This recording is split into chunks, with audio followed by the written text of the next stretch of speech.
Ang mga Mana Stone ang nagsisilbing buhay ng mundong mahika, mahalaga ang mga ito sa paggawa ng mga artifact, scroll, at communication orb. Sila ang consumable fuel para sa halos lahat ng uri ng sorcery, at ang halaga nito ay sapat na upang baguhin ang kapalaran ng isang buong nasyon.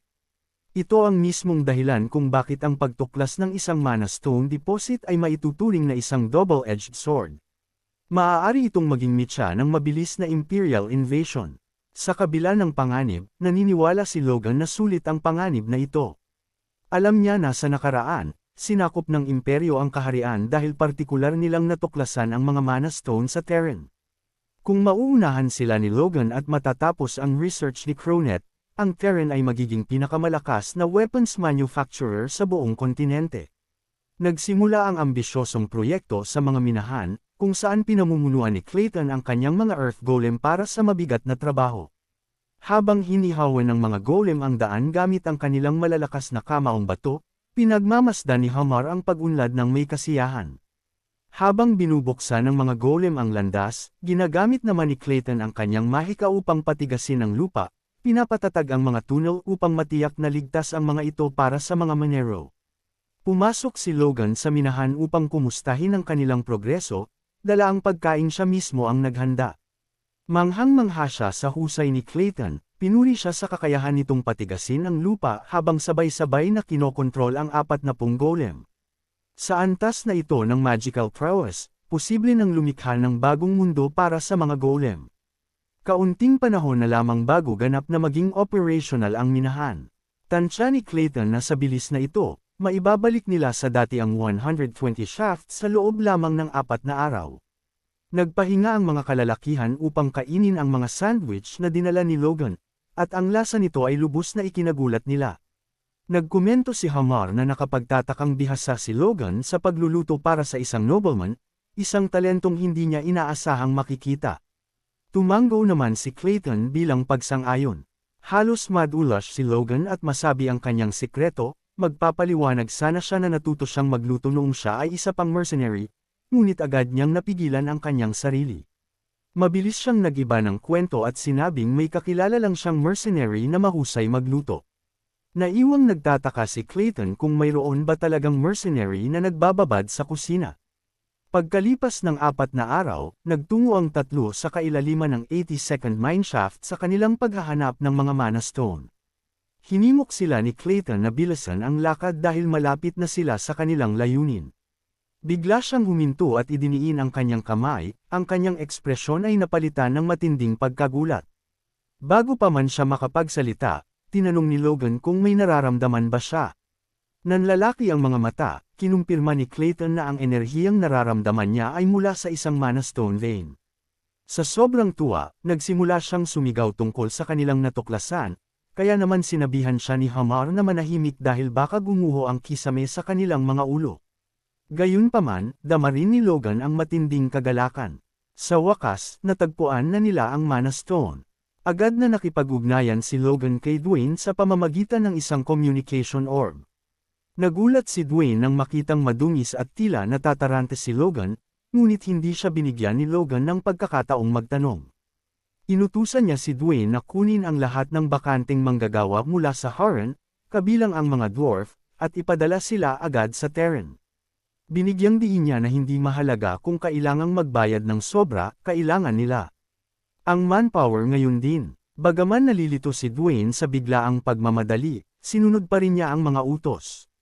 Hindi nagtagal, isang dambuhalang puwersa ng 5,000 manggagawa at 152 dwarf ang dumating sa lugar. Pinamahalaan ni Logan ang logistics, tinitiyak na ang pagkain at mga materyales ay handa para sa malawakang operasyon.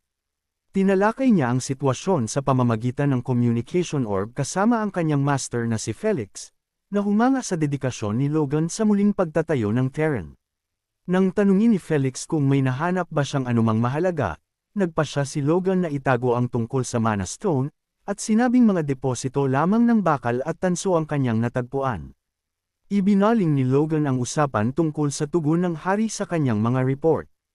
Ipinaliwanag ni Felix na hindi siya direktang nakakabalita mula kay Logan dahil naramdaman ni Logan na mas nararapat na mag-ulat sa pamamagitan ng kanyang master. Siniguro ni Felix sa kanya na positibo ang tingin ng hari sa kanyang mga pagsisikap, bagaman ang tono nito ay nagpaduda kay Logan. Sa kasamaang palad, hindi lahat ng balita ay maganda. Ibinunyag ni Felix na ang Crown ay kasalukuyang nahihirapan sa pananalapi matapos ang insidenteng kinasangkutan ng Wolf's Fortune at hindi makakapagbigay ng direktang financial aid. Napaisip si Logan sa sarili kung talagang ganoon na baka baon sa utang ang kaban ng bayan noon pa man. Matapos makuha ang kayamanan ng Wolves, ngunit pinili niyang huwag nang magreklamo sa kanyang master. Gayunpaman, naghatid si Felix ng isang napakalaking panalo. Ang hari ay pumayag na i-exempt ang Terran sa lahat ng buwis sa susunod na 10 taon. Sa sobrang galit ni Logan, muntik na niyang madurog ang kanyang communication orb sa kanyang pagkakahawak. Nang magtanong si Felix tungkol sa tunog ng nababasag na bagay, binaliwala ito ni Logan at nakiusap na ilagay sa kasulatan ang tax exemption.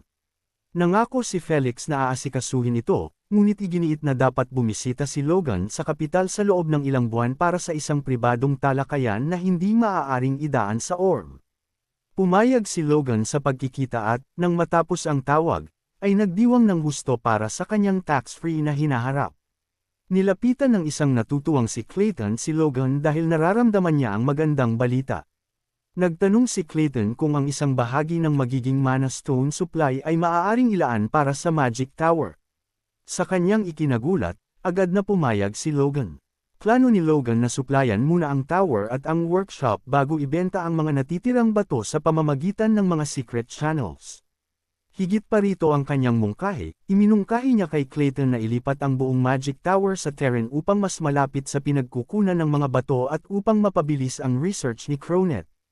Naantig si Clayton sa alok na ito at nangakong seryosong pag-iisipan ang paglipat. Si Hamar naman ay hindi ganoon kasaya sa ideyang makakasama ang isang grupo ng mga wizard sa kanyang espasyo. Mabilis na kumilos si Logan upang makuha ang loob nito sa pamamagitan ng paglalarawan ng isang dakilang bisyon, isang malaki at pinag-isang magic workshop kung saan ang tower at ang forge ay magtutulungan upang magmass-produce ng mga artifact. Sinabi niya kay Hamar na siya ang magiging master ng maalamat na pasilidad na ito. Nagsimulang managinip si Hamar tungkol sa hinaharap kung saan isinisigaw ng mga dwarf ang kanyang pangalan, binabati siya bilang ang dakilang workshop master na si Hamar, ang alamat na nagpabago sa Terran para maging pinakamagaling na lungsod ng mga craftsman sa buong kontinente. Dahil sa pantasyang tinatawag siyang cool ni Logan, pumayag si Hamar na gawin muli ang mga plano sa lalong madaling panahon. Pinanood siya ni Logan habang paalis, at napangisi na lamang sa kung gaano kadaling bigyan ng motibasyon ang dwarf.